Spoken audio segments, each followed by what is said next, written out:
Tá.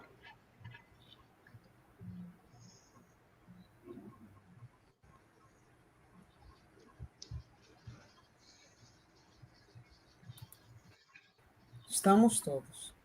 Vai, Cris. Bom dia. Bom dia, gente. Vamos dar início agora às nossas atividades do primeiro ciclo. Ok, gente? Ok? Bom dia a todos.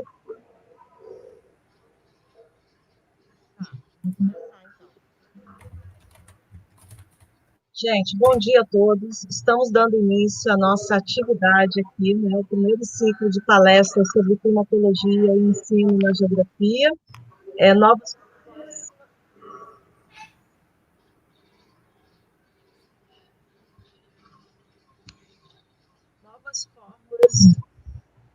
Novas formas de dialogar em tempos de isolamento social.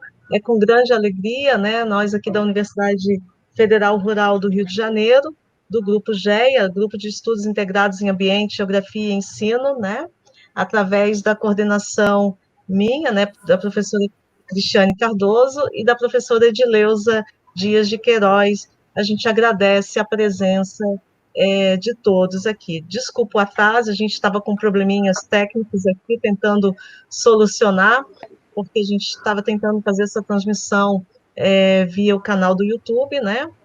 E hoje, então, a gente começa a nossa atividade agradecendo muito aí a presença da professora Michele Souza da Silva, né? E que vai apresentar para a gente a primeira palestra intitulada As Águas de Março, os eventos extremos no ensino de climatologia geográfica, né? A Michele é doutoranda pelo programa de pós-graduação em Geografia da Universidade do Estado do Rio de Janeiro, né? Trabalhando na tese sob o título Influência da Vegetação no Campo Térmico e Higrométrico no entorno do maciço da Pedra Branca, uma análise a partir da perspectiva da climatologia da saúde, sob a orientação da professora Vivian Castilho da Costa, né? É bolsista da Fundação Carlos Chagas, Filho de Amparo à Pesquisa do Estado do Rio de Janeiro, mestra em Geografia pelo Programa de Pós-Graduação em Geografia da Universidade do Estado do Rio de Janeiro, bacharela em Geografia, né, e licenciada também em Geografia pela Universidade Federal Rural do Rio de Janeiro. Desenvolve pesquisas na área de climatologia urbana, ensino de geografia, análise socioambiental, geoprocessamento e sensoriamento remoto. Então, a gente dá início à palestra, né, e seguido vocês podem estar fazendo as perguntas que a gente vai tentar responder aqui, tá? Só lembrando que essa atividade é certificada, né? Então é importante que vocês assinem ali do lado do canal a presença de vocês para que a gente possa estar registrando depois a frequência no site da Rural. Para quem não está inscrito, precisa fazer a inscrição no site sed.im.ufrj,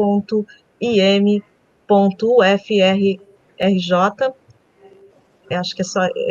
e aí depois faz a inscrição lá, que depois a gente vai estar lançando a presença, tá? Então, Michele, bom dia, né? Bom dia. Obrigada pela presença, e a gente agradece muito a sua colaboração para participar desse evento aqui ao vivo, né? Dando continuidade aí aos nossos trabalhos do curso de Geografia do Instituto Multidisciplinar. Bom dia, pessoal. Bom, estou aqui uma situação totalmente nova para mim, né? Dar uma palestra assim online. Prometo que eu vou concluir antes, tá? Para todo mundo poder almoçar a tempo. Vou ser bem breve e espero que tenham bastante perguntas, né? E o tema da palestra é As Águas de Março, os eventos extremos no ensino de climatologia geográfica, onde eu vou abordar principalmente, né, o último evento, né, que é o que ocorreu esse ano no maciço da Pedra Branca, na vertente norte, né, que afetou o bairro de Realengo, que nós tivemos chuvas muito fortes, dia 29 de fevereiro para o dia 1º de março, e isso acabou causando uma série de problemas naquele bairro que vocês devem ter, né, acompanhado aí nas notícias, tá? Eu vou colocar aqui a tela.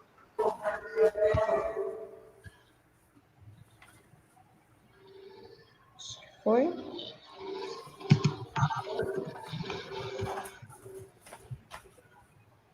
Foi. Tá indo, Michele. Tá. Então, né, a primeira pergunta, o que é um evento extremo? Nesse caso, eu estou abordando a questão do evento extremo, né, relacionado a precipitações, tá? Mas a gente tem vários eventos, né? São eventos excepcionais, né? que fogem daquilo que nós consideramos como uma certa normalidade, tá? Então, no caso, uma chuva muito forte, né? Como o que ocorreu, o que ocorre quase sempre, principalmente, né, no Rio de Janeiro, na região sudeste, a gente tem chuvas muito fortes durante o fim, né, da estação do verão. As nossas precipitações, elas mais intensas, elas ocorrem durante o verão, mas a gente tem esses eventos, né, de chuvas mais fortes durante os meses de março, abril. Ano passado, nós tivemos uma precipitação muito intensa que ocorreu no dia 8 e 9 de abril, que praticamente afetou muito a Tijuca, a região ali do bairro da Tijuca, mas também afetou a Zona Oeste, né? A gente viu várias situações de inundações, de deslizamentos, que é um dos problemas, né, que nós acabamos enfrentando sempre durante esse período do ano. E, às vezes, a gente tem situações que a gente chama de sazonais, né, de chuvas que ultrapassam 100 milímetros em 24 horas, ou até mesmo mais do que isso. E acabam causando uma série de problemas, como deslizamentos, enchentes, algo que é recorrente na cidade. Qual a importância de nós compreendermos um evento extremo? Quando nós passamos a compreender a dinâmica climática do nosso local, da cidade, né? Isso ajuda para que a gente possa mitigar e começar a propor ações justamente para poder evitar, né? Não dá para se evitar chuva, mas a gente pode evitar a perda de vidas, a gente pode criar mecanismos para que a população seja menos afetada, principalmente a população que é mais vulnerável a essas situações. Os principais problemas das chuvas intensas, movimentos de massa que vão ocorrer nas encostas, né? Se a gente tem ali construções, habitações, esse problema acaba gerando um risco para a população, um risco de perda de vida, essa população acaba se tornando vulnerável a esse risco. O aumento da vazão dos rios, e foi exatamente o que aconteceu ali na vertente norte, né, do maciço da Pedra Branca, onde nós tivemos uma situação onde aumentou a vazão do rio, e com isso, né, acabou descendo tudo numa forma de uma enxurrada, levando casas, invadindo as ruas, e causando uma série de transtornos para aquela população. Alagamentos, enchentes e inundações. E aí, né,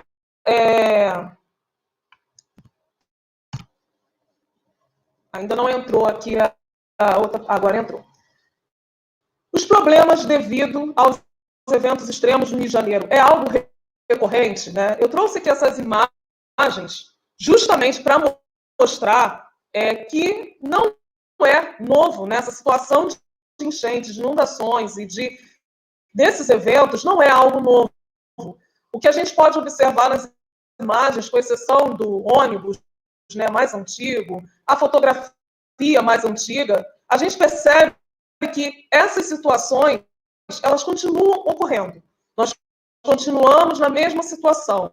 Chuvas intensas no Rio de Janeiro acabam, né, virando essas notícias. Essa chuva aqui foi uma das piores enchentes, né, que aconteceu no Rio de Janeiro em 1966.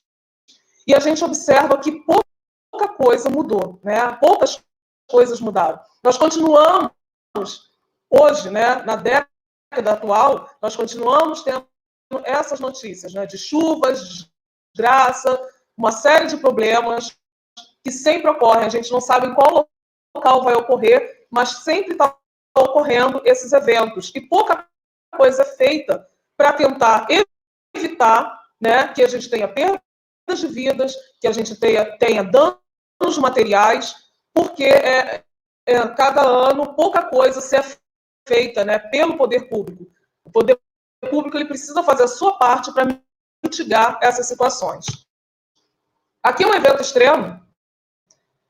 A tela está demorando um pouquinho para aparecer para vocês, tá? Deixa eu ver se vai aparecer agora. Está aparecendo. Um evento extremo que aconteceu, né? Teve um evento em 1996 de escorregamento no maciço da Pedra Branca. Então, é só para mostrar que isso não é algo, né, que está acontecendo. Esse evento que ocorreu agora no maciço da Pedra Branca e que afetou mais a vertente norte, não é algo que nunca ocorreu. É algo que já ocorreu. Então, assim, nós podemos perceber que em 96 houve uma chuva muito forte e que acabou afetando mais a vertente de leste-sul, né, que é a vertente ali de Jacarepaguá, de Camorim, que teve uma série de deslizamentos no maciço, nas encostas do maciço. Então, esse evento não é algo, né, novo, é algo que já ocorreu e vários outros eventos no maciço da Pedra Branca também já foram registrados, deslizamentos de chuvas intensas que acabam provocando esses problemas.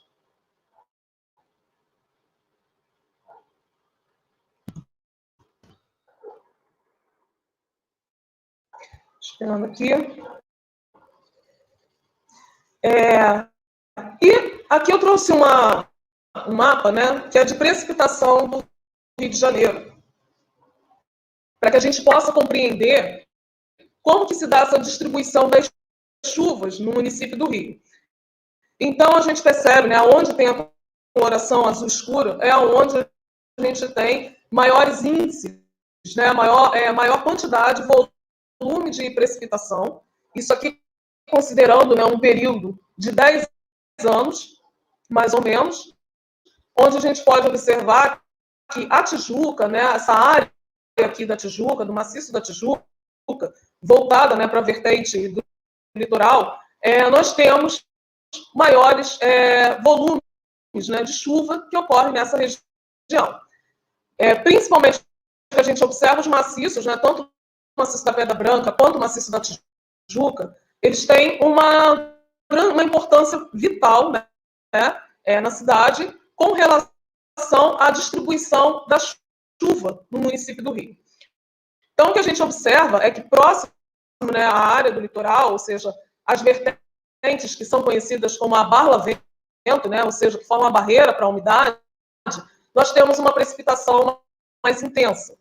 Enquanto que nas vertentes sota-vento, ou seja, os bairros que estão atrás dos maciços, como Campo Grande, Bangu, né, no maciço da Pedra Branca, no maciço da Tijuca, nós temos os bairros, né, como o Grande Mé e outros bairros que a gente consegue perceber que a precipitação, o volume, né, de chuva é menor do que no maciço da Tijuca.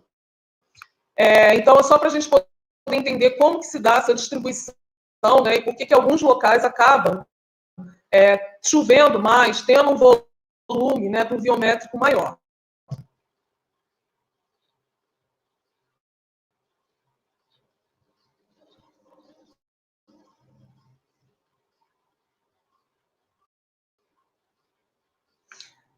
Os eventos extremos, né, e a vulnerabilidade socioambiental. Então, a gente precisa entender, né, que os eventos extremos, eles ocorrem, né, eles vão continuar ocorrendo, mas a resposta da população, né, a esses eventos, ela não é a mesma, né? A população, alguns moradores, né, em algumas localidades vão ser mais vulneráveis vulneráveis a esses eventos. Então, quando ocorrem os eventos, como precipitações mais intensas, né, acumulados que ultrapassam aí 100 milímetros em 24 horas ou até em menor período, a população acaba sendo afetada. Porém, a gente tem uma parcela que é mais vulnerável aos efeitos, né, resultantes desses eventos. E esse trabalho, na verdade, esses mapas que...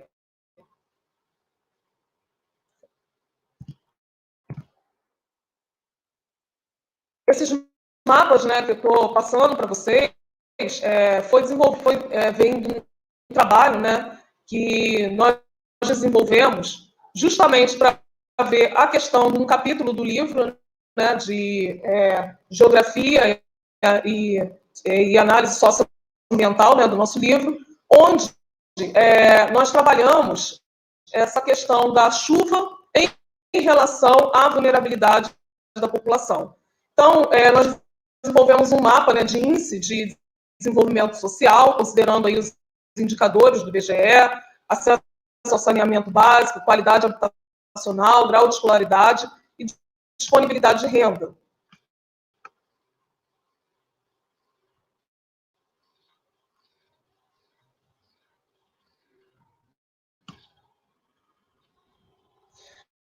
E esse aqui, né, é o mapa de desenvolvimento social do município do Rio de Janeiro, onde as regiões, né, que têm a coloração mais escura são as regiões com melhor desenvolvimento social, e a gente observa, né, que esse melhor desenvolvimento social está justamente aqui, né, próxima à Barra, à Zona Sul, enquanto a Zona Oeste, né, a gente tem uma situação do índice de desenvolvimento social mais baixo. E isso vai acabar implicando na vulnerabilidade socioambiental.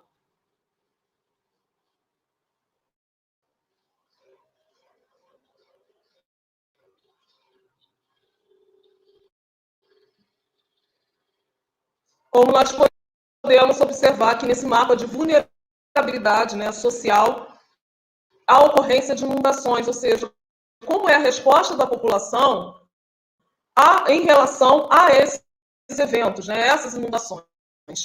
E o que a gente observa é que justamente as regiões onde o índice de desenvolvimento social é mais baixo, essa população ela está mais vulnerável, né? Ou seja, essa população mora em locais onde estão mais suscetíveis a esses eventos de inundação, né, de ocorrer inundação.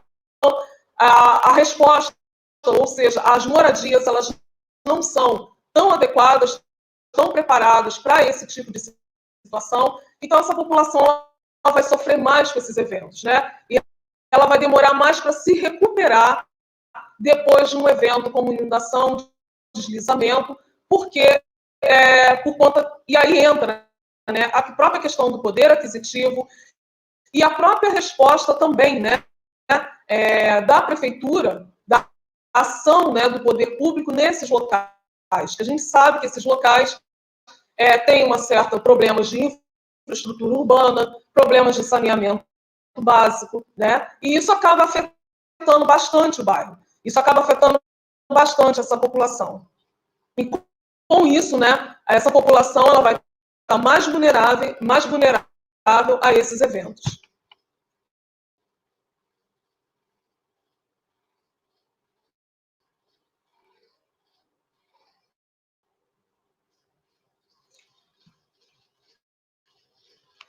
O que pode, né, provocar chuvas fortes, né?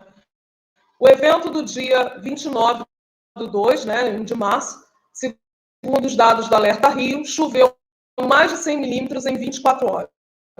Então, no bairro de Bangu, né, o Alerta Rio tem uma série de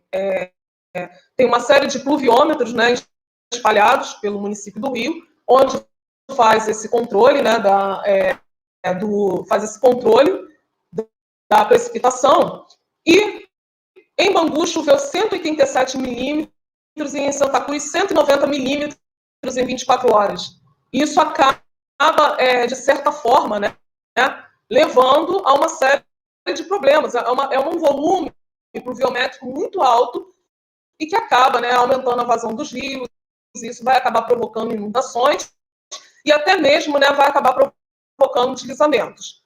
A Zona Oeste acabou sendo a região mais atingida, né, da cidade nesse último evento que ocorreu nesse ano.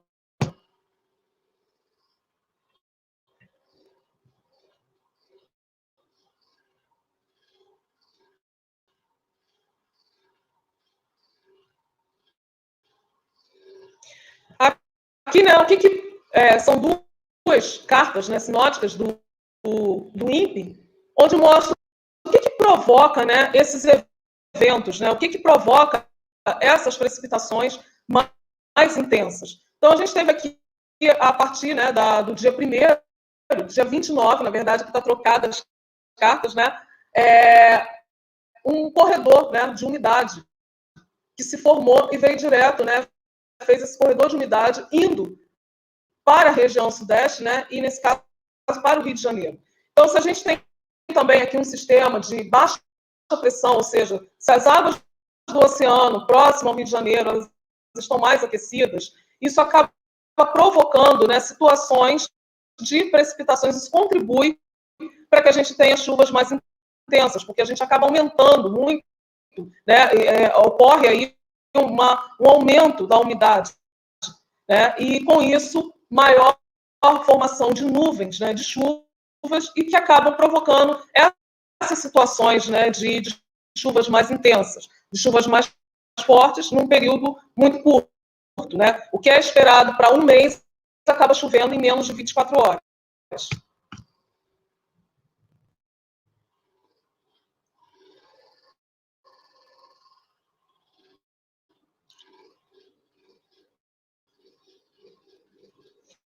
Aqui, né, uma foto, né, mostrando o bairro de Realengo, como ficou, né, após essa situação, a esse evento, e praticamente foi um bairro extremamente afetado, né, próximo ali à vertente, próxima à entrada do parque, né, do núcleo Piraquara, que é uma das entradas do Parque Estadual da Pedra Branca, e a população foi muito afetada, as ruas, né, praticamente foram levadas, boa parte pela enxurrada, carros, casas, então acabou provocando uma situação muito grave, né, e que acabou afetando muito a população daquela localidade.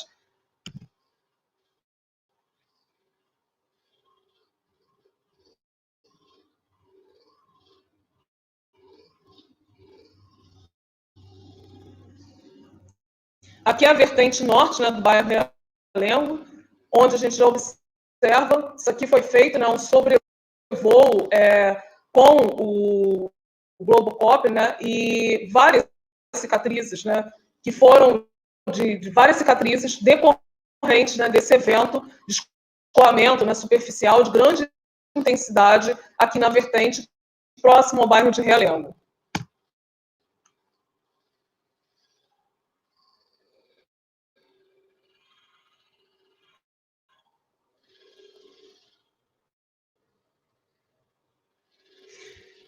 O que a gente observa aqui na média pluviométrica, né, do bairro Bangu, da estação pluviométrica que fica no bairro de Bangu, que é próximo, né, ao bairro de Realengo, nós observamos que justamente as chuvas mais fortes, elas acontecem a partir do mês de novembro, né? Ou seja, o aumento da pluviosidade, ela acontece a partir do mês de novembro, dezembro, que é justamente o mês, né, de verão, né, da estação verão, onde normalmente é o mês mais úmido, né, que a gente tem maior quantidade de chuva. E o mês mais seco é o mês, né, de junho, julho, agosto, que é o mês do inverno, onde a gente tem uma baixa, né, uma queda nas precipitações, uma diminuição nas precipitações. E o que a gente observa, né, até costumo falar, a vertente norte do maciço ali da Pedra Branca, ela é uma vertente mais seca, justamente, né, porque é uma vertente que está a sotavento, né, do maciço, ou seja, é uma vertente que recebe pouca umidade, recebe uma grande quantidade de insolação, e com isso a gente tem dois problemas. A gente tem a situação, às vezes, de ocorrer chuvas mais fortes e aumentar a vazão dos rios e provocar aqueles eventos, como também, durante o inverno, a gente tem um problema da seca, né? Então, é muito comum ocorrer queimadas durante esse período na vegetação ali daquela vertente norte.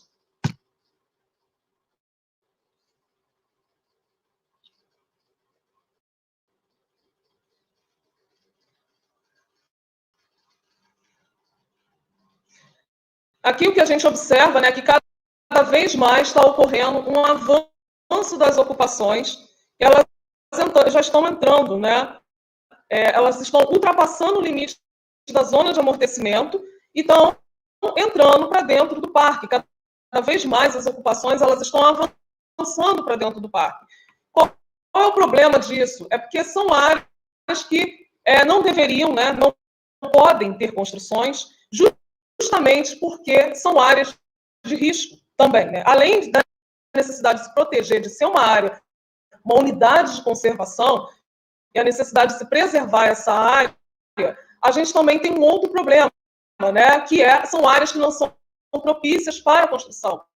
Áreas de encosta, áreas próximas, né, aos rios, e isso acaba, quando a gente tem uma situação de chuva mais forte, isso vai acabar afetando a população negativamente. Essa população ela vai acabar sofrendo com deslizamentos, né? Pode, além das perdas materiais, a gente também tem danos, né? Tem perdas de vidas que podem ocorrer. Então, por esse motivo, isso é um grande problema, né? Um grande desafio nessa unidade de conservação é justamente o avanço das ocupações, o avanço da urbanização. Então, esse é um grande desafio tanto para os gestores, né, quanto também para a população, né, para o próprio poder público, para pensar no próprio planejamento urbano da cidade, né? Isso é um grande desafio. E cada vez mais essas ocupações elas estão avançando, elas estão adentrando, né, o parque.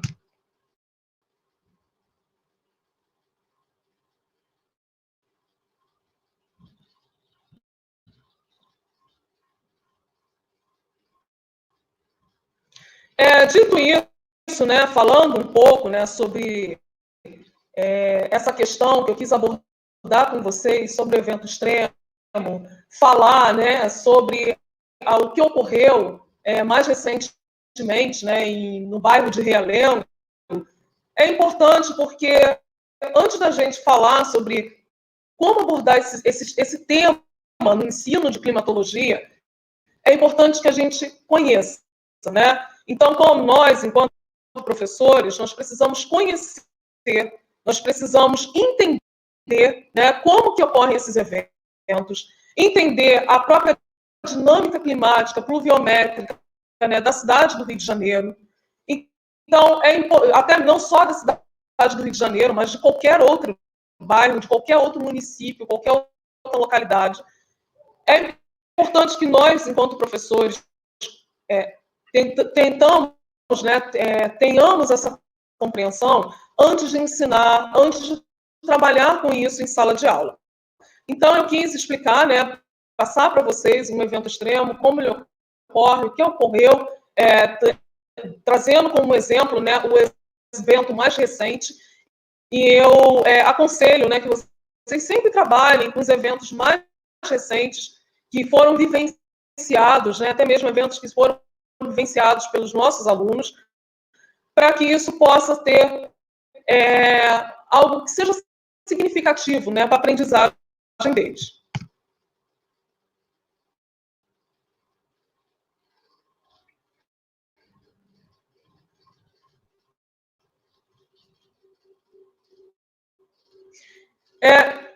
Qual é a possibilidade, né, que a gente tem de trabalhar com a climatologia, com eventos extremos, com riscos dentro da sala de aula?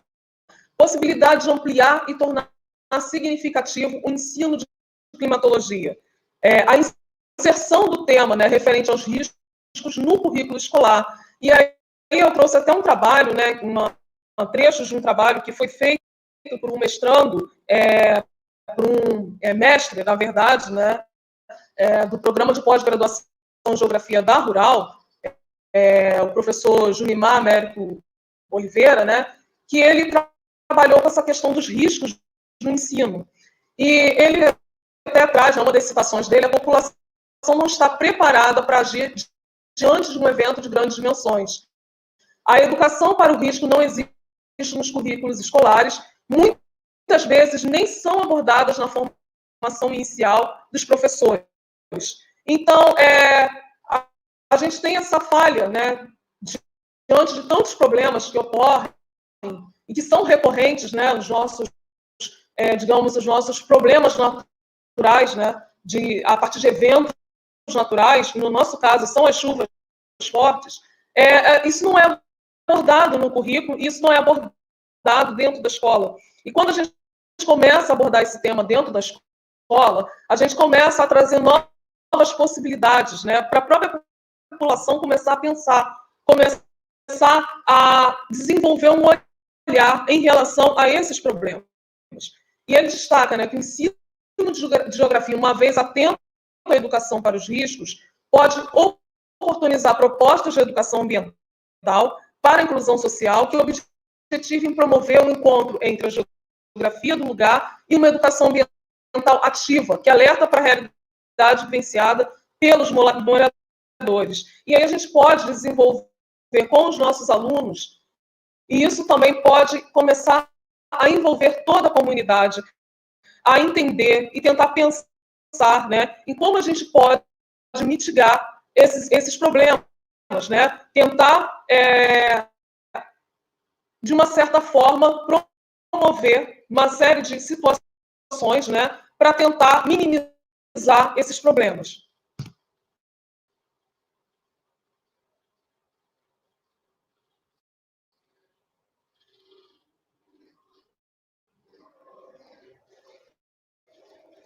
Possibilidades, né, para trabalhar com a temática em sala de aula. Eu estou trazendo aqui, tá, uma situação, enfim, um exemplo, mas que vocês podem trabalhar com outros, desenvolver outros métodos, né? Outras formas de trabalhar com esse tema em sala de aula.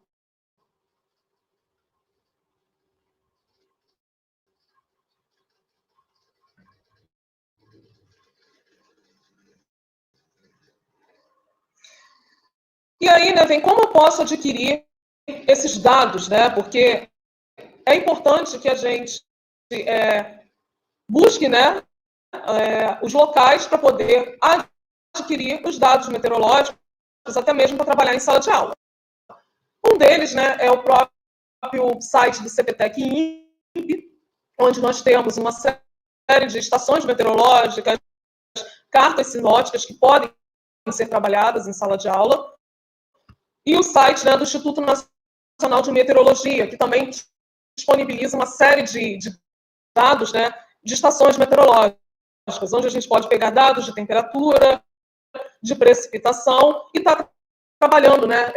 O INPE, ele tem uma série de estações meteorológicas espalhadas, até mesmo dentro do Rio de Janeiro, e que pode ser escolhida, aquela que é mais próxima da escola, né? Que está inserida dentro do bairro, para trabalhar com os alunos.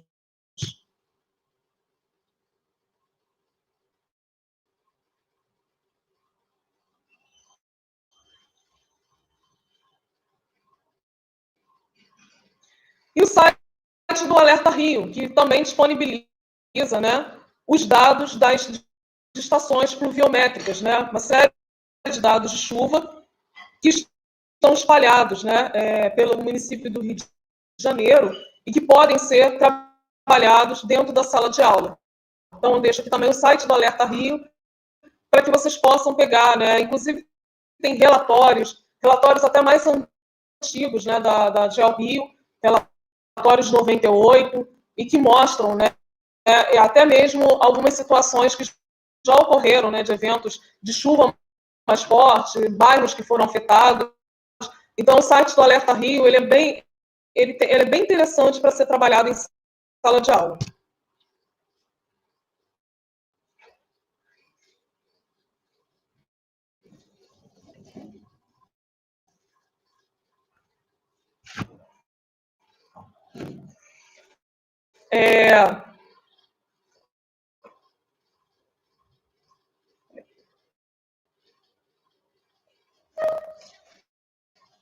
Algumas sugestões, né, para vocês trabalharem em sala de aula, que está, inclusive, né, até aqui no livro Geografia e os Riscos Socioambientais, um livro organizado por mim, pela professora Cristiana Cardoso e pelo professor Antônio Kerr, e que a gente trabalhou, né, num dos capítulos, trouxemos essa sugestão, pensando em soluções durante os eventos extremos.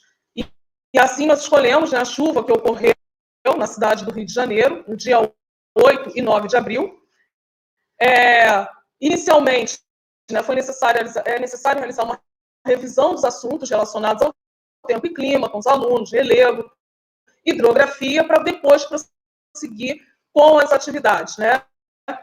Considerando como necessário explicar para os alunos o que representa os milímetros de chuva em litros por metro quadrado, relativizando a quantidade de precipitação em milímetros durante um determinado período e suas aplicações. Então, é importante, né, explicar para os alunos que uma chuva, né, muito forte durante um período de mais de 100 milímetros em menos de 24 horas, isso vai acabar ocasionando uma série de transtornos, né?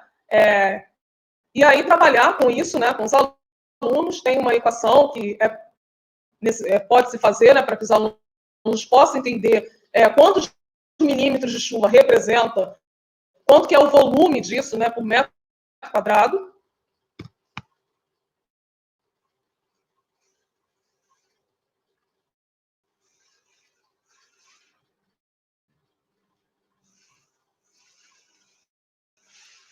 No decorrer da atividade, né, o professor deverá organizar a turma em grupo de 4 a 5 alunos, posteriormente apresentar aos alunos, né, a situação ocorrida.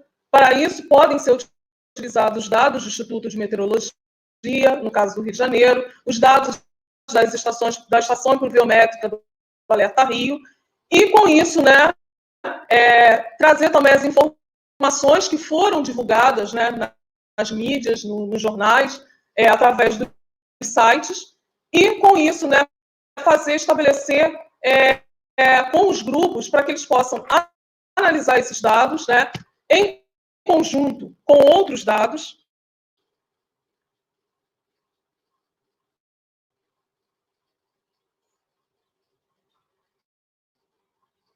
Por exemplo, né, observando numa carta topográfica, trabalhar com a carta topográfica, né, do município do Rio de Janeiro, com base nos próprios conhecimentos que eles já adquiriram em relação ao relevo, curvas de nível, e aí, né, junto com os alunos, tentar entender, em casos de eventos extremos, como que ocorreu no Rio de Janeiro, quem são os mais vulneráveis, qual é a população que é mais vulnerável, como a população mais pobre, a população de maior renda, costuma agir em situações como essa, o que o poder público deveria fazer antes da ocorrência de tal evento, o que o poder público deve fazer durante a ocorrência de tal evento, o que o poder público deve fazer depois, né?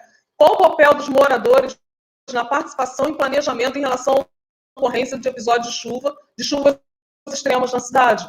Então, de uma certa forma, a proposta é levar aos alunos a refletirem, né, a pensarem em situações, a partir dessas perguntas, refletirem e tentar desenvolver o próprio olhar crítico, né, em relação a esses eventos. O que se pode fazer? Qual é a responsabilidade do poder público? Né? Qual é a responsabilidade da população? O que a comunidade pode fazer? Será que criando um sistema de alerta, né, dentro da comunidade, tocando sirenes, e ter um local seguro para que a população possa sair das suas casas e ficar protegida, proteger suas vidas durante a ocorrência, né, de chuvas mais fortes, será que é eficaz? Será que pode ser desenvolvido? Pode ser aplicado? Então, é necessário que toda a comunidade se envolva. E, a partir daí, a gente passa a desenvolver com a climatologia e com os alunos um olhar mais crítico para essas situações.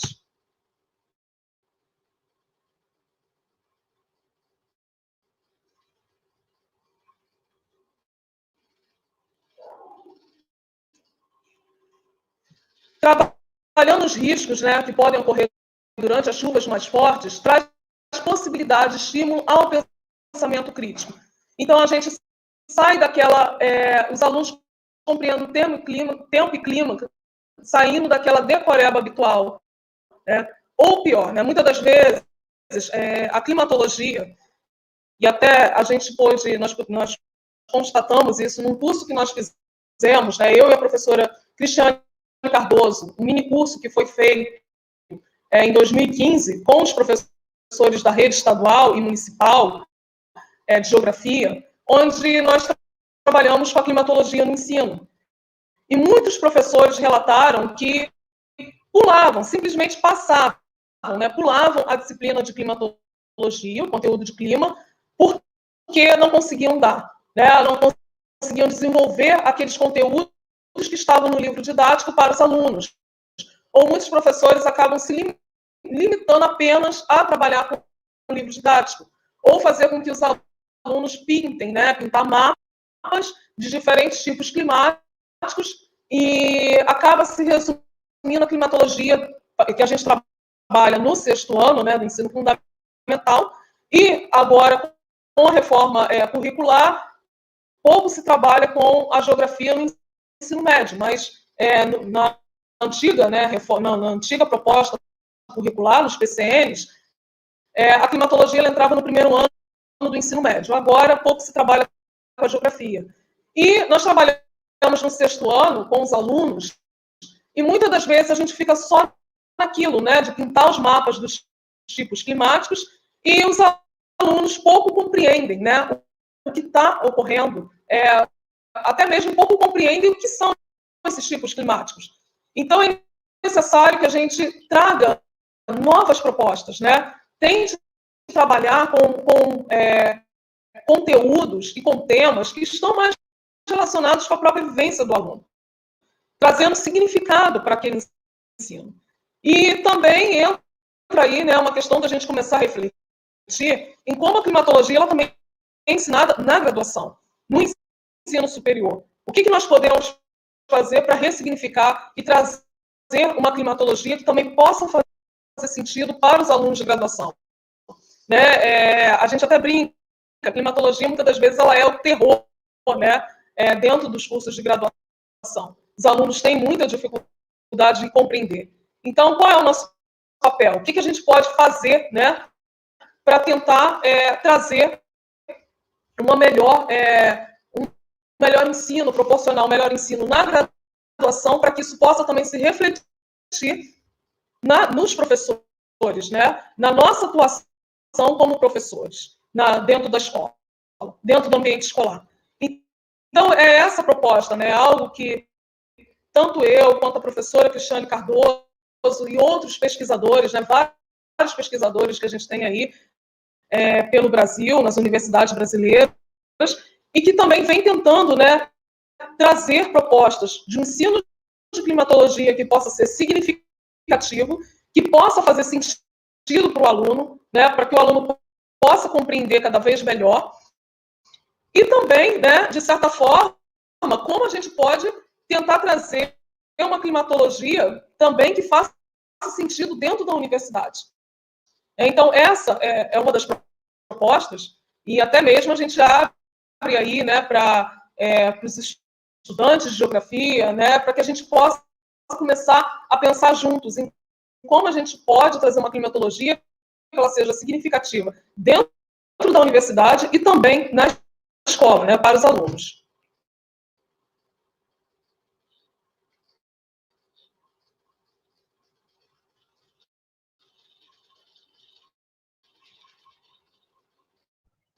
Pessoal, então, obrigada. Como eu falei, eu ia fazer uma apresentação, né, bem curtinha, nada demais. Só mesmo, o que eu quero mesmo é debater com vocês, né? Estou aberta aí às perguntas que vocês tenham, que vocês queiram fazer para mim, tá? E agradeço muito aí a participação de vocês. Obrigada, Michele. Eu fico muito feliz, né, desse momento estar acontecendo. Eu acho que é um momento que mostra que nós estamos vivos enquanto universidade, né? Agradeço muito o Lucas Gabriel, vou colocar aqui em público, né, que nos deu, está desde ontem com a gente aqui nessa maratona que foi colocar essa palestra ao vivo, porque diante desse cenário que a gente está vivendo, é tudo muito novo, principalmente para a gente, e eu fico imaginando o quão difícil deve estar sendo para os professores aí que de uma hora para professores da rede, né, e agora das universidades, principalmente as particulares, que estão tendo que, da noite para o dia, ter que se reinventar enquanto professor, né, com essas aulas online, com toda essa tecnologia que está sendo colocada para a gente, né, de uma forma que nem a gente mesmo imaginava, e a gente não estava acostumado a lidar com essas novidades tecnológicas, não que não fizesse parte da nossa prática, mas não dessa forma tão intensa como tem sido, né? Lucas, vai o nosso agradecimento aí bem especial, e também agradeço a Luana e o Luciano, né, que ajudaram a gente aí com o canal do YouTube, que já era um canal, uma iniciativa que eles já vinham fazendo com vários professores da Rural, né, do curso de Geografia, e agradeço aí por vocês terem cedido esse espaço para a gente estar projetando essas palestras, tá? Michele, a gente agradece também muito, né, esse tema é muito importante. Eu falo que dentro do GEA, né, a gente abriu essa linha e eu venho insistindo bastante na necessidade de se pensar na climatologia na sala de aula, né? Eu venho desenvolvendo bastante essa linha, acho que a Michele também, né? A gente tem trabalhado muito nesse caminho, e acho que outros professores também pelo Brasil, mas é algo extremamente novo ainda. Não a aplicação da climatologia na sala de aula, mas pensar sobre essas técnicas, né, e inserir isso dentro de uma linha de pesquisa nacional, e que possa realmente trazer esse debate do clima para a sala de aula, né? Não simplesmente de uma forma tradicional, descrevendo os itens, né, do currículo, mas de uma forma bastante reflexiva. E o que a Michele traz para a gente é um exemplo nosso na prática, né? Como as famosas águas de março, né, que são recorrentes, que é o nosso problema aqui no Brasil. Todo ano vai acontecer chuva concentrada. O que diferencia, na verdade, é o local em que ela vai atingir, a intensidade que esse fenômeno acontece, né? Como a Michele colocou aí para a gente vários exemplos. E aí eu insisto, né, em colocar que é cada vez mais fundamental uma educação para o risco. Nós precisamos aprender a lidar com as nossas chuvas, né? É preciso um plano para que a sociedade consiga saber realmente o que fazer num caso de uma chuva forte, né? E que é algo para que a cidade não paralise pela falta de informação, né? Pela falta de estratégias públicas para que esse fenômeno possa ser minimizado. Mas não tem nada de novo assim, ele vai sempre acontecer, né? A gente só não sabe exatamente quando e onde. Professora Edileuza, quer comentar alguma coisa? Eu esqueci de passar a palavra para você lá na frente, no início. Você está sem o áudio, peraí.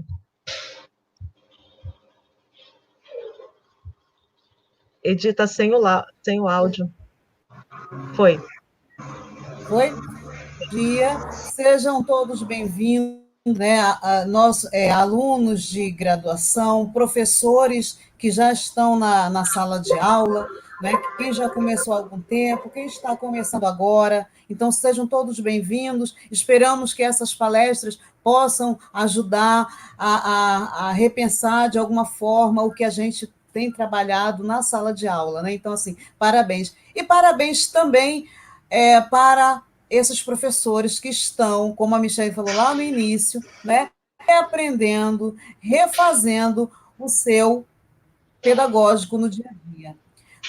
Parabenizo, eu sei que eu estou assim, com muita dificuldade com essa ferramenta, então eu deixo aqui muito claro, e parabenizo a todos, vocês são muito, muito mais que heróis, porque, olha, é uma surra, né? Desde ontem, mas vamos lá.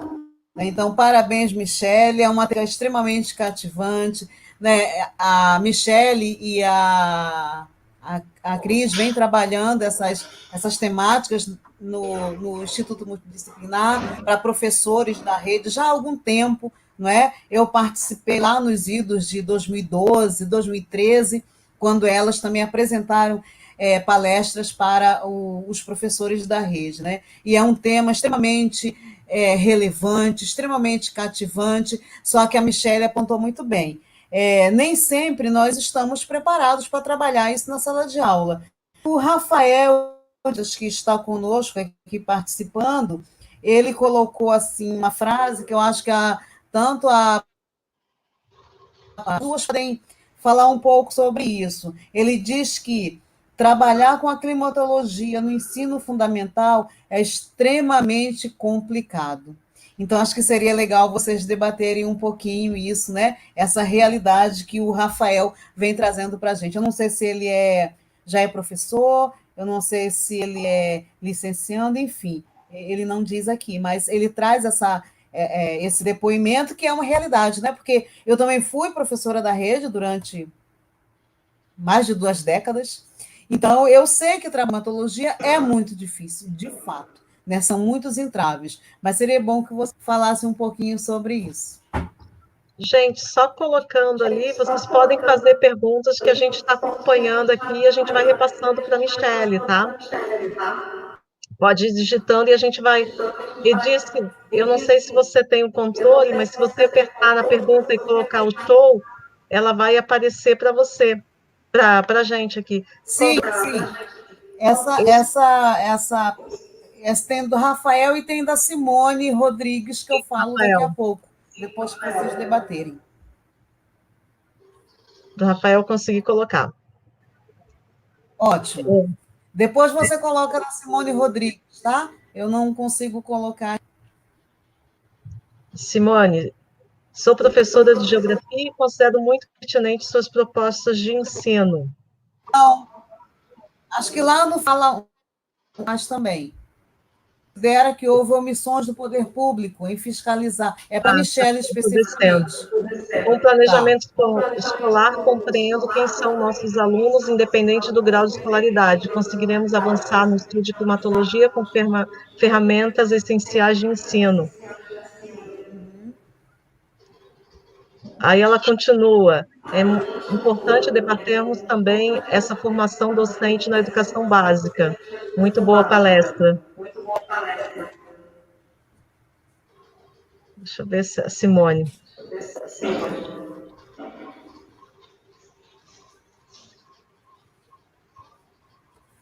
Aqui, achei.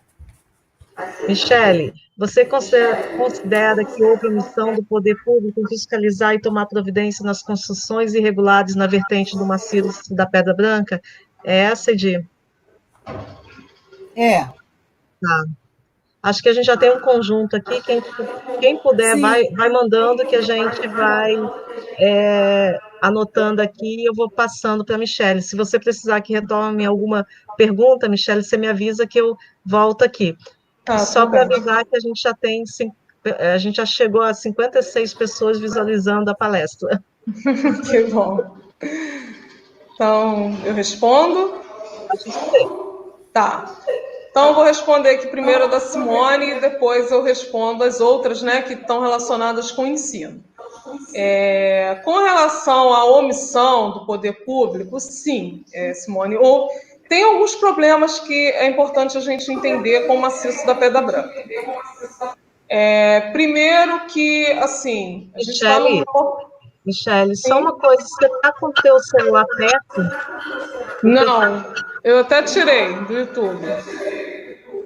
Tá, porque está dando repetição. Ah, tá.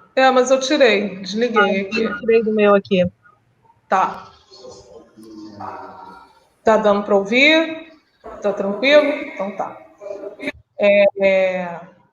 Então, o que ocorreu? Né? Tem sim a omissão do poder público, porque nós observamos, né, inclusive aqui eu vou citar 2 estudos da professora Vivian Costa, né, que é a minha orientadora, e a professora Nádia Costa. A professora Nádia Costa, já lá em 96, já mostrava, né, esse avanço das ocupações nas vertentes de maciço, e a gente observa que cada vez mais essas ocupações elas vêm avançando a cada ano.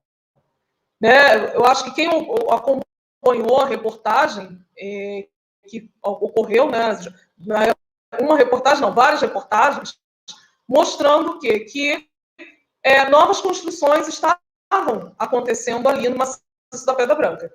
Então, o poder público precisa fiscalizar. Né? Antes de acontecer essas construções, ou assim que elas começam, o poder público precisa agir, tirando, né, porque é quem tem o poder de fiscalizar e o poder, inclusive, de embargar essas obras. E isso não acontece. Da noite para o dia, essas ocupações vão avançando e não tem, né, o poder público não faz o seu papel, que é fiscalizar. Então, sim, né, é preciso tanto que o poder público, assim como a gestão do parque, todos em conjunto, né, comecem a agir para evitar esse avanço das ocupações, porque ali é uma área de proteção ambiental, é uma unidade de conservação. A zona de amortecimento, ou seja, a zona que vai amortecendo, né, de certa forma, esses impactos, até de fato chegar à unidade de conservação, ela está praticamente ocupada. Não existe zona de amortecimento na Pedra Branca, né? Porque ela está totalmente ocupada com várias construções. E aquela vertente ali de Bangu e Realengo é uma das vertentes mais ocupadas. Então, as moradias elas vão avançando, elas vão sendo construídas, e o poder público não faz o seu papel, que seria fiscalizar, né, e, de certa forma, embargar essas obras. Então, de certa forma, sim. Tem omissão, né, houve omissão, sim, do poder público. A outra pergunta foi sobre ensino, né? As outras perguntas eram sobre ensino. Com relação a uma das pessoas já falou que é um grande, assim, a Thelma Veloso, né, com planejamento escolar, compreendo que são nossos alunos, né, independente do grau de escolaridade. Eu vou responder junto com uma outra pergunta de uma pessoa, né, que falou sobre a dificuldade de ensinar climatologia no ensino. E realmente existem muitas dificuldades. E eu costumo dizer que a dificuldade ela vem também na graduação. Né? São poucos, tirando mesmo por mim, pouquíssimas pessoas querem desenvolver estudos de climatologia, uma monografia sobre o tema de climatologia, na graduação. E também nós temos poucas disciplinas com relação à climatologia. A gente só tem climatologia geográfica geral, e é um tema, a climatologia ela tem, né, certos conteúdos que acabam sendo muito abstratos, muito difíceis de compreender. Eu costumo dizer, por exemplo, circulação atmosférica global é algo que é muito abstrato de entender, de compreender. Então, é preciso que tenha mais disciplinas de climatologia na graduação. E, principalmente, uma disciplina voltada para o ensino de climatologia. Né? Realmente não dá para apenas em uma disciplina sanar todas as dúvidas de climatologia, sanar todos os problemas, né? Todas as dificuldades com relação à climatologia, porque a climatologia, em alguns momentos, ela acaba se tornando muito abstrata. Ela tem conteúdos que são realmente difíceis de compreender. Mas eu sempre bato na tecla, né, eu acho que a professora Cristiane Cardoso também, a gente conversa muito sobre isso. O que é importante ensinar na graduação com relação ao conteúdo de climatologia, considerando um curso de licenciatura em geografia? O que importa? Qual conteúdo é mais importante da gente trabalhar com os alunos na graduação, entendendo que eles são, né, dentro da licenciatura em geografia, porque há uma diferença do ensino para o bacharelado e ensino para a licenciatura.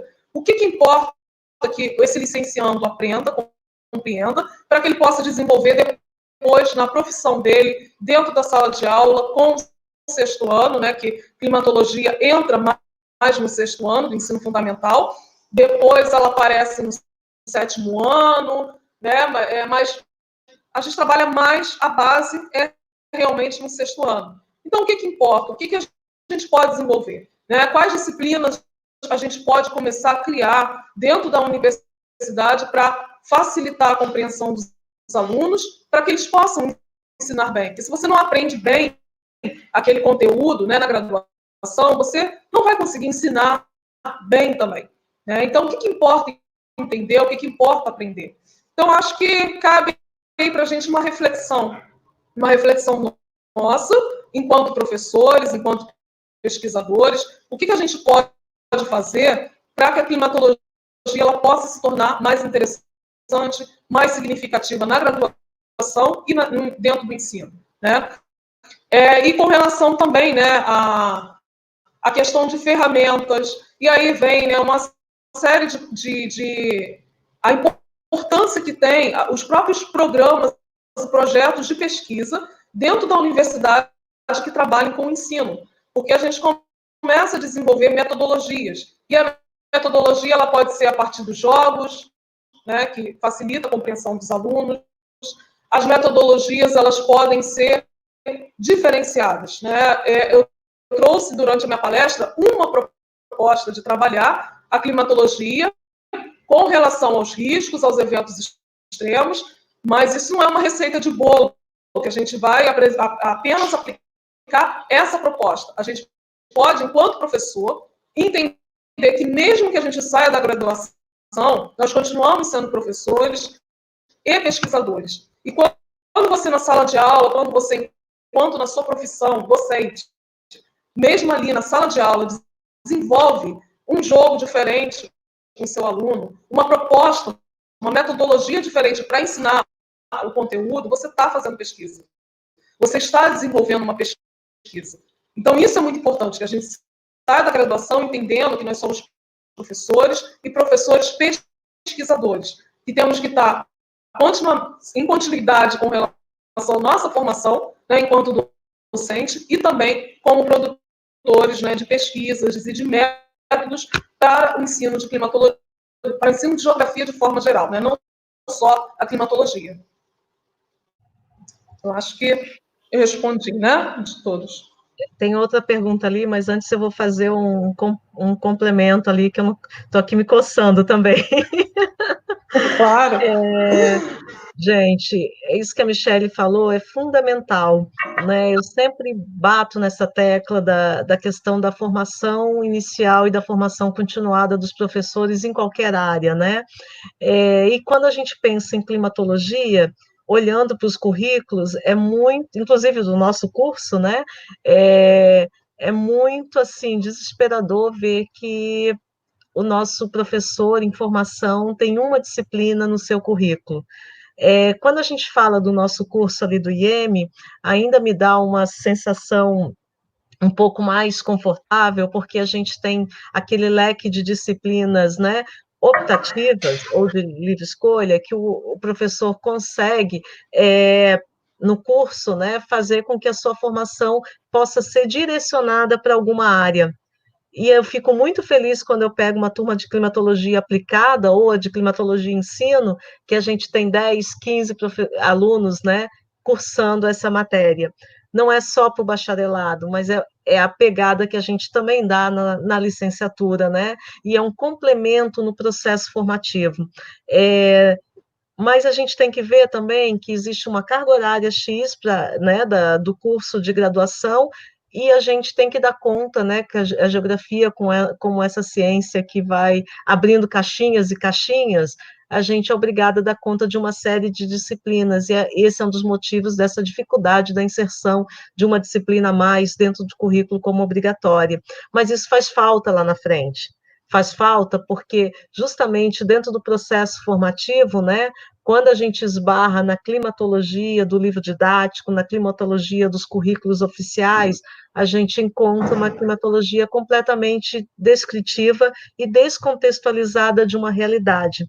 Então, às vezes, assim, a gente pega escolas que servem de alojamento num caso de uma chuva concentrada, né, onde as pessoas vão porque a casa dela está em risco, está alagada, ou está na beira de uma encosta, né, correndo risco de desmoronar, e as pessoas vão para a escola como forma de alojamento, e depois que passa esse período, as aulas voltam normalmente, sem nenhum debate, sem nenhuma contextualização do que foi aquilo e que pode voltar a acontecer, né? E como a população deve agir. Enfim, não consegue fazer uma ponte daquela climatologia, daquele evento que aconteceu, ao que a população vem sentindo. Aí, às vezes, assim, o professor trabalha o clima tropical litorâneo e não consegue aplicar isso dentro da realidade do Rio de Janeiro, né? Então, às vezes, trabalhar só com esse contexto da cidade, a gente já poderia ter muito material de climatologia para ser trabalhado, né? Ano passado, em abril, nós vivemos um dos episódios assim mais fortes, né? Um dos mais, não vou dizer mas bastante forte no Rio de Janeiro, né? Abril, as escolas funcionando, e, às vezes, esses conteúdos não foram nem sequer inseridos dentro da realidade escolar, né? Então, assim, o que eu defendo muito é essa questão da educação para o risco, de uma climatologia aplicada ao ensino, apesar de toda a dificuldade que a gente tem de colocar isso em sala de aula. Mas, às vezes, são experimentos tão simples que a gente pode trazer essa realidade, a Michelle mostrou alguns, né? Mas algumas das vezes falta essa formação até mesmo continuada, porque o professor, às vezes, ele fica em sala de aula e ele não consegue também dar conta, né, devido à carga horária, de toda a precariedade de trabalho, ele não consegue dar conta, né, de trazer esse conteúdo de maneira mais lúdica, de maneira mais contextualizada. E é uma dificuldade de todo o sistema, não é dele em si, não estão sozinhos nessa, né, não adianta jogar a culpa mais uma culpa, né, nas costas do professor, mas é todo o contexto. E aí a gente esbarra em dificuldades muito fortes. A gente mesmo no curso de qualificação, de capacitação que a gente faz, né, para professor, muitas das vezes a gente esbarra em problemas em que a direção não libera os professores, né, e questões burocráticas bastante fortes, e que acabam impedindo, né, o professor de realmente buscar essa formação, né, essa informação, e conseguir, de fato, se tornar um professor pesquisador dentro da sua realidade escolar, né? Acho que era um complemento aqui que eu queria colocar para vocês, né? E defendo, assim, educação para o risco urgente, né? A gente precisa aprender a lidar com o nosso problema ambiental, social, físico, né? Qual o nome que a gente queira dar a esses fenômenos que acontecem aqui no Rio de Janeiro, tá? E o curso de Geografia está vindo com a reforma curricular, e a gente conseguiu implementar dentro do nosso currículo aí da Geografia, deve entrar, não sei se mais esse ano, mas talvez para o ano que vem, né? A gente deve colocar a disciplina riscos socioambientais dentro do currículo, tentando dar esse tom também, né, de discutir essas questões de riscos, né, da população, de vulnerabilidade, de resiliência, né, esses termos que estão tão na moda, ainda mais nesse momento de pandemia que a gente está vivendo aí, tá? Eu vou pegar algumas Eu questões. posso complementar? Então, o professor Tiago Dionísio, ele traz aqui uma questão que é bem importante, já que a gente também está discutindo a questão da formação, né? Ele diz assim: será que não deveria existir articulação maior entre as disciplinas pedagógicas e as disciplinas da geografia? Porque temos problemas com climatologia, urbana, agrária, né? E aí eu concordo plenamente com o professor Tiago, né? A gente tem discutido isso bastante, não é? A gente discutiu isso bastante no PIBID, né? A Cris lembra disso, a Michelle também, que foi PIBIDiana, não é? Nos estágios supervisionados, nós batemos muito essa questão, né? Porque, assim, é importante que a gente fale dessa formação, né? É importante que a gente fale dessa formação. E não só a inicial, a continuada, e aqui também outros professores falando da questão também do campo tal, e a formação continuada, como a professora Cristiane bem pontuou, e sempre o professor ele tem o porte, seja da escola, seja da rede, para fazer a formação continuada, não é? Dentro da carga horária dele da escola, não é? Que é um direito dele, a formação é um direito, mas nem sempre esse direito é concedido para os professores fazerem essa formação continuada. Né? Então, é mais um problema que se tem a questão da formação. Né? Então, assim, eu queria deixar também, ressaltar essa importância de que não basta apenas o professor de fazer a formação. Né? Outras questões por trás disso aí. Né? A gente vive bem isso, né? No dia a dia, nesse contato, trânsito dessa ponte entre a universidade e a escola. A gente encontra, assim, muitos problemas, né? Muitas barreiras que impedem que esse professor faça essa formação tão importante, né? Porque não é importante só para ele, porque tem o aluno também lá na ponta, né? Que vai ser o grande beneficiado com essa formação que esse professor está tendo, porque realmente, de fato, não dá para a gente fazer tudo na formação continuada, né? É muita coisa. Então, é por isso a continuada. Então, a inicial é imprescindível, mas não dá conta de tudo. Então, a gente precisa dessa formação continuada. Mas precisam também que que os órgãos que, né, gerindo essa escola deem conta disso e deem o aporte suficiente e necessário para esse professor com o seu processo de formação.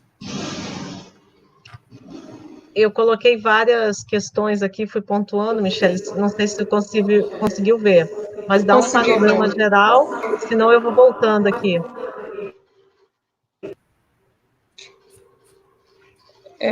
Então, acho que nessa fala a gente faz o encerramento também das perguntas, né? Quem quiser se inscrever, a gente faz mais uma rodada só e... Tá. Então, eu estou observando aqui, né, a maioria foi colocada a questão do trabalho de campo, né, a importância do trabalho de campo, e aí também tem um outro problema, que a gente sabe que ocorre, se a gente, nós na universidade, temos dificuldades financeiras para fazer um trabalho de campo, imagina nas escolas.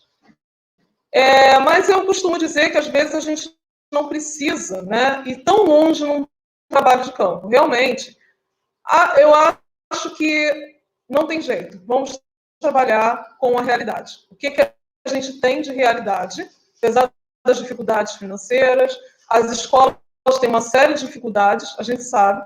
A gente está observando agora, né? Eu não sei se vocês estão acompanhando as reportagens, mas alunos das escolas estaduais, municipais, que não têm internet em casa e não podem acompanhar as aulas online. Então, isso é um problema, né?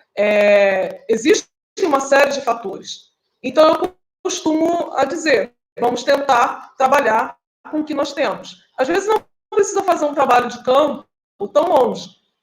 Pode ser, às vezes, no entorno da escola, existem uma série de coisas que podem ser trabalhadas. Né? Você pode trabalhar, às vezes tem um rio próximo à escola que você não dá nem atenção, mas que dá para desenvolver com aquele rio próximo à escola, aquele córrego, uma série de conteúdos relacionados com a geografia. Então, dá para ser abordado, e daí você não precisa sair com os alunos, não precisa de ônibus, não precisa de recursos financeiros para fazer essas atividades. Então, assim, são alguns exemplos. Falando assim, parece que é muito fácil, a gente sabe que não é fácil. Fácil realmente não é. Né? Cada escola tem uma certa particularidade, cada aluno, cada turma é diferente, os alunos não são iguais, as escolas não são iguais, mas então acho que a gente pode tentar trabalhar com aquilo que a gente tem disponível de recursos. Né? E pode ser o próprio entorno da escola, pode acabar se transformando num trabalho de campo extremamente significativo, extremamente importante para os alunos.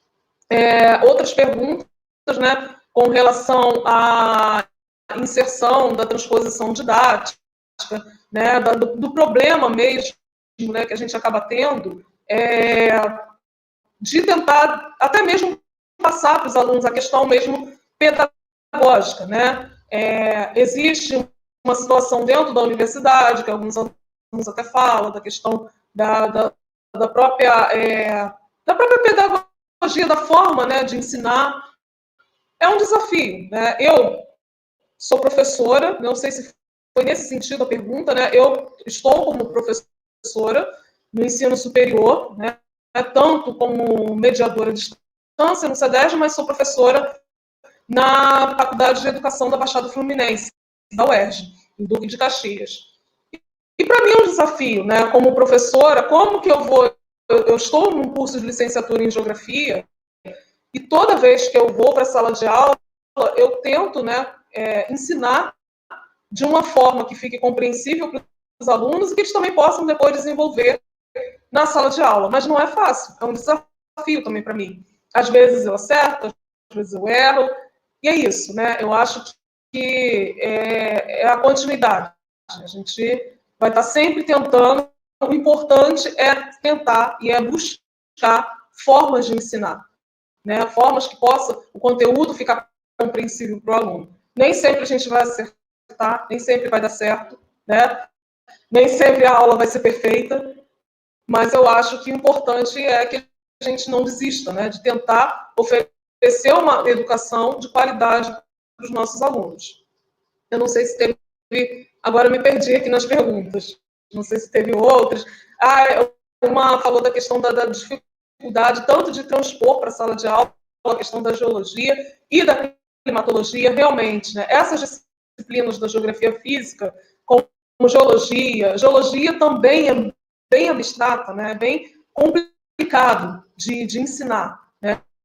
Então, aí é que vem a gente tentar refletir e tentar pensar na graduação, no ensino, né? Na formação inicial, como que a gente pode ensinar esses conteúdos de forma que tanto na nossa formação a gente consiga compreender para depois levar para a sala de aula. Teve na zona, não consegui acompanhar. Não sei se a Cris quer falar alguma coisa com relação a isso.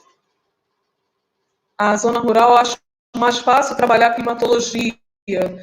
Sim, na zona rural, né, eu acredito que tem assim, bem tranquilo de trabalhar, bem interessante trabalhar com a climatologia.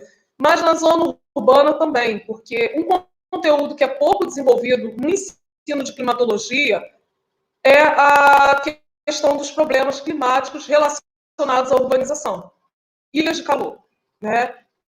É abordado de uma forma muito superficial na escola. E a gente pode trabalhar com uma série de... Eu, por exemplo, eu tenho instrumentos, né, como eu desenvolvo pesquisas em climatologia, eu tenho alguns instrumentos meteorológicos que eu gosto de trabalhar na sala de aula, mas eu sei que isso não é uma realidade de todos os professores. Mas eu vou dar um exemplo.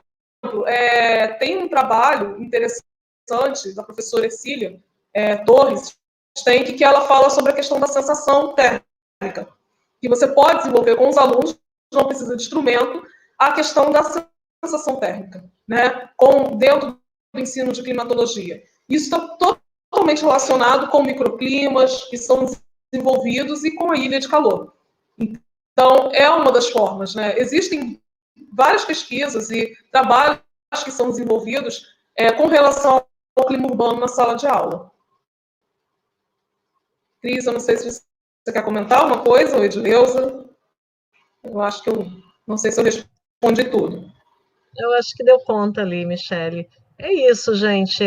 Sobre o trabalho de campo, eu acho que a própria escola pode ser um campo, né? Você tirar os alunos do espaço da sala de aula e levar para o pátio. Eu mesma fiz um experimento na última disciplina de clima, em que a gente pegou um termômetro simples, né, dentro do Instituto Multidisciplinar, E para introduzir a questão da ilha de calor e falar desse microclima, a gente pegou e fez medições simultaneamente em 3 pontos do Instituto, né? O ponto lá atrás, no fundo, onde tem uma matinha, né, uma vegetação, na parte nova, que foi o estacionamento, e na parte da entrada. Nesse experimento, né, simples, sem muita precisão, a gente conseguiu constatar 1,5 graus de diferença na temperatura. Para que mais didático do que trabalhar esse elemento em sala de aula, né? Mostrar a importância da vegetação, o efeito de um asfalto, né? Dentro de uma realidade, dentro de um clima, né? De uma mudança da temperatura. Enfim, vários elementos você pode trazer para a realidade, né? E contextualizar aquela teoria que você está tentando, né, trabalhar em sala de aula. Então, assim, são experimentos simples que às vezes a gente consegue ter um resultado muito bacana a partir dessa coleta, né? O campo é difícil, você precisa de verba, de planejamento e precisa, a Edileuza mesmo fala disso, né? Precisa do envolvimento de toda a escola. Não é o campo do professor, é o campo da escola. E aí é fundamental que pais, professores, direção, alunos, todos se envolvam numa atividade como essa. Porque tirar um aluno de sala de aula é um risco muito grande, porque o pai entrega ele em uma condição perfeita e ele quer receber de volta. E você sabe que no campo o aluno pode cair, né? Ele pode ser picado por uma formiga e ter que necessitar de um hospital, e assim vai. Várias condições, né? Várias situações em que a gente acaba esbarrando porque é algo que não é controlado. Como a sala de aula, a gente tem um certo controle, né? Tem uma porta, tem janelas, tem um espaço físico onde a gente consegue minimamente controlar a nossa aula. No campo, não. No campo, a gente está lidando o tempo inteiro, a gente tem um conteúdo, a gente tem um planejamento, mas a gente está lidando o tempo inteiro com o improvável, né? A surpresa, o elemento surpresa.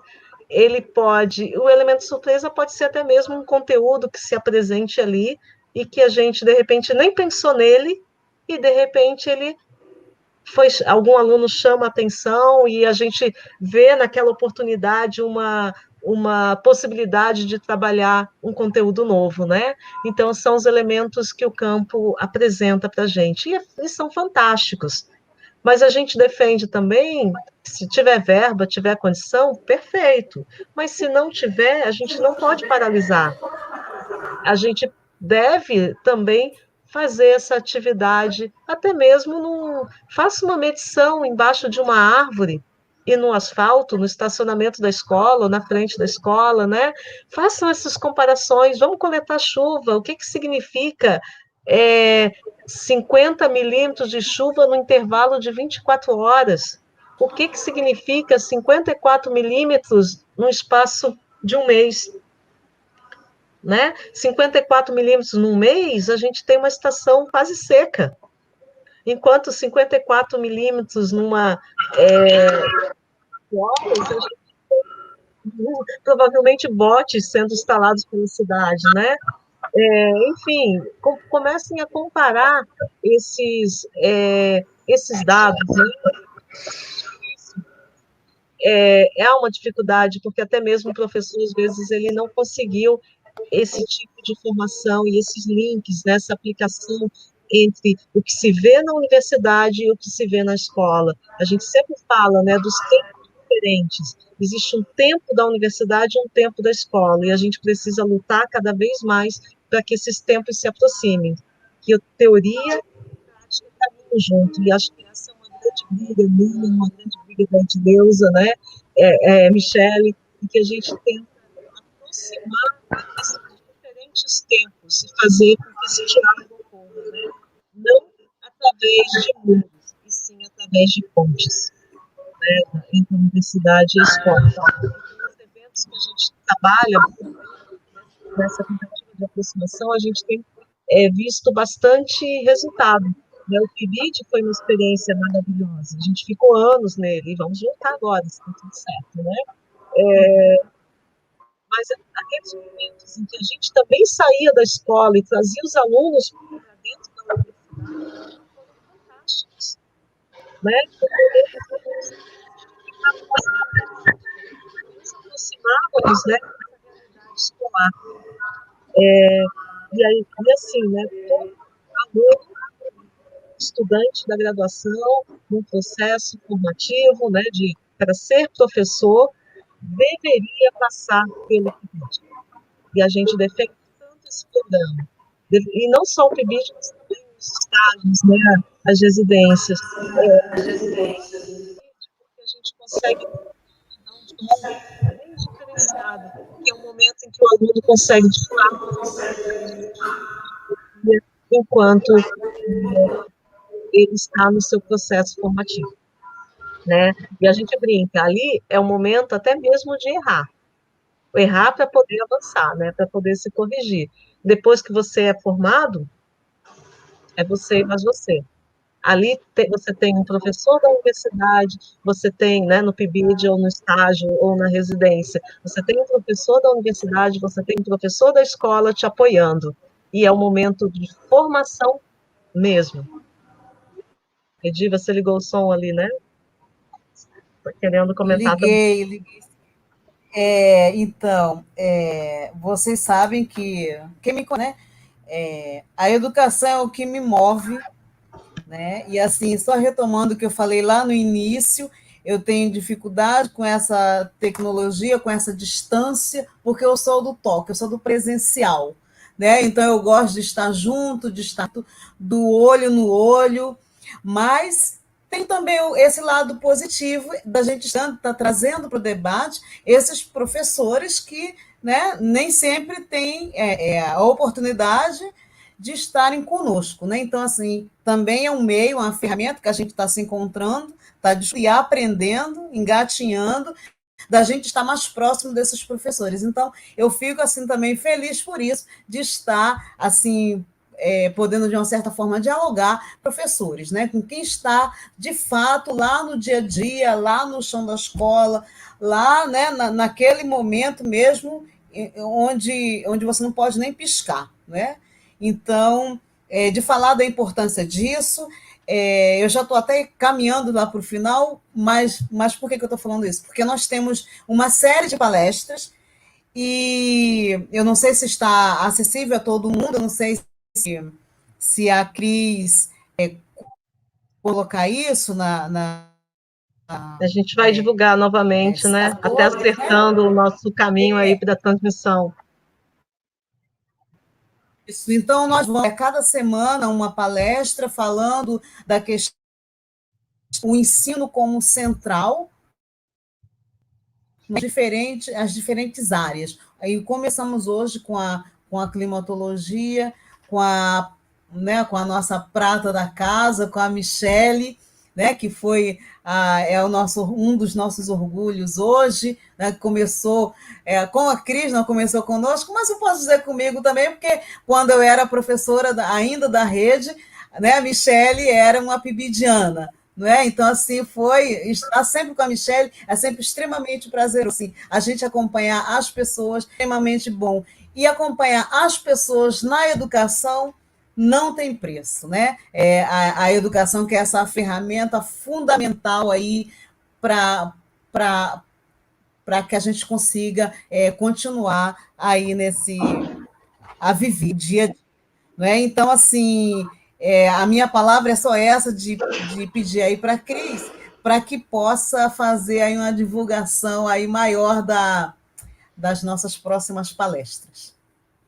E agradecer a Michele, agradecer aos professores que estão nos assistindo, pedir que chamem, convidem outros colegas, assim façam um também bem especial para o professor Dionísio, para chamar os professores do Colégio Estadual, a professora Simone do Mexirã, né? E quem mais estiver aí, que são os que a gente conhece, né? Que estão mais com nós fisicamente. Então, chamar todo mundo, chame os seus colegas, mesmo que não sejam de geografia. A gente está falando de educação, a gente está falando de ensino, a gente está falando de vida, né?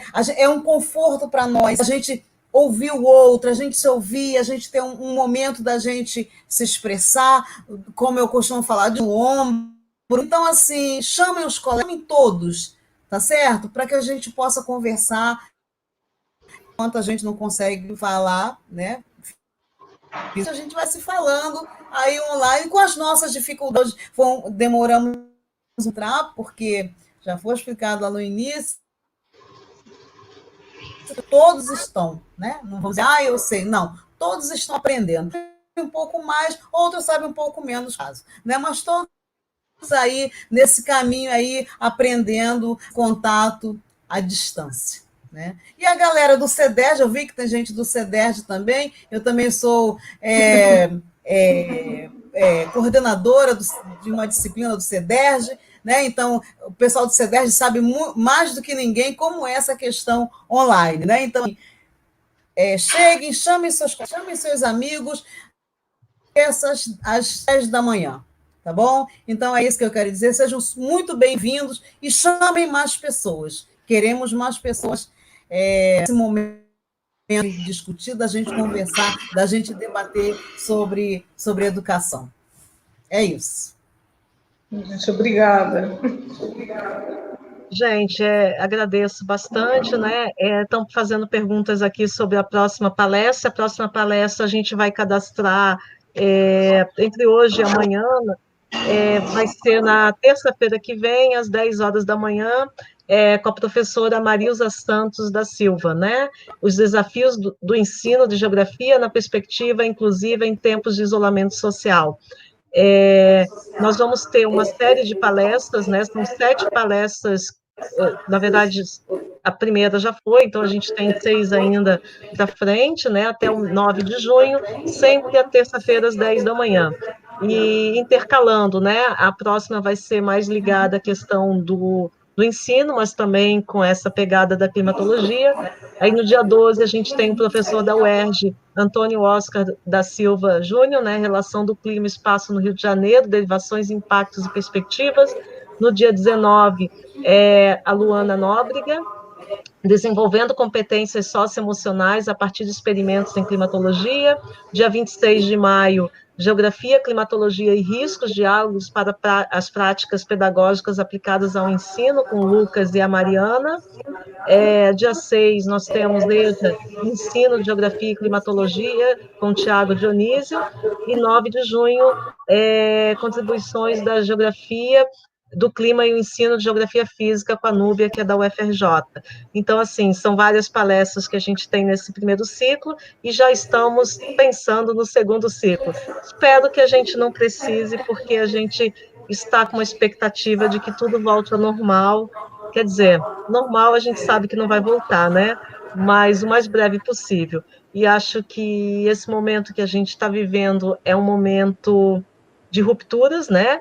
Ruptura no modo de vida que a gente tinha no passado não existe mais, né? Eu acho que muitas coisas a gente não sabe para onde a gente está indo. Quando a gente sair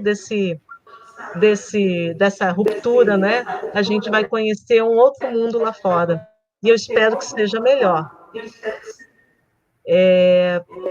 E a gente espera que todos saiam bem da melhor forma possível e da forma mais rápida possível, porque a gente precisa muito de abraços, de beijos, de contato, né? Mas, assim, de toda forma, a gente está tentando mostrar que a universidade está viva. Acho que essa iniciativa, né, minha e da Edi, é muito dessas inquietações que a gente está vivendo de maneira isolada. Acho que esses momentos são momentos da gente interagir e mostrar que a universidade está viva e a produção continua, o nosso trabalho continua, mesmo que a atividade de ensino ela não esteja suspensa, na verdade, nesse momento, mas a universidade está viva e está presente. Né? Eu acho que esse nosso esforço de tentar fazer com que esse vídeo tivesse uma pulsação nacional, né? E foi muito nesse sentido, de mostrar, de tentar levar essa mensagem para as pessoas, né? e aí trazendo esse primeiro tema, que é clima e ensino, né, na sala de aula. Então, gente, muito obrigada. Eu vi aqui, estou muito feliz. Nós tivemos 90 e deixa eu pegar aqui, 92 inscritos, mais 59 pessoas assistindo aqui. Então, assim, eu fico muito feliz com o resultado aí, e muito parabéns, Michele. A gente vem aí da tua qualificação, né, que foi também dessa forma, a gente está ressignificando, e assim que tudo isso passar, o lançamento do nosso livro, tudo isso precisa ser ao vivo e cheio de abraços aí, né? Então, a gente espera que o mais breve possível a gente possa estar retomando aí com as disciplinas, né, com os grupos de pesquisa. Participem do GEA, a gente tem feito reuniões também, agora a gente paralisou por conta, né, dessas atividades, mas a gente está discutindo textos, a gente está vivo, a gente tem feito uma série de atividades aí. Participem do GEA, curtam lá a página também, né, que isso é fundamental. E é isso, gente. Edi, Michele, querem encerrar com mais alguma Eu só palavra? agradeço. Obrigada pelo Né? convite. Beijo Não, todo Michele, é mundo. para você encerrar. Você é hoje você é Tá bom. a principal e a palestrante. Então, Vê vocês na assim. terça-feira, né? Hã? E a gente vê todo Não mundo na entendi. terça-feira de novo, às 10 da manhã. Isso, então, assim, é só mais um convite, ressaltando todo mundo aqui presente, terça-feira, às 10 horas, tá certo? Então, assim, estaremos aqui de braços abertos para receber na terça-feira que vem, tá bom? Obrigada aí por participarem. E obrigada, Michele, mais uma vez, tá bom? Pela parceria de sempre, sempre presente. Quando a gente grita, Michele está sempre presente aí, nos ajudando. Olha a Sara aí curtindo a gente também, ó. Sim. Ok, Obrigada. então, gente. Muito obrigada. Até terça-feira que vem. Até essa. Beijo, gente. Até terça. Beijo.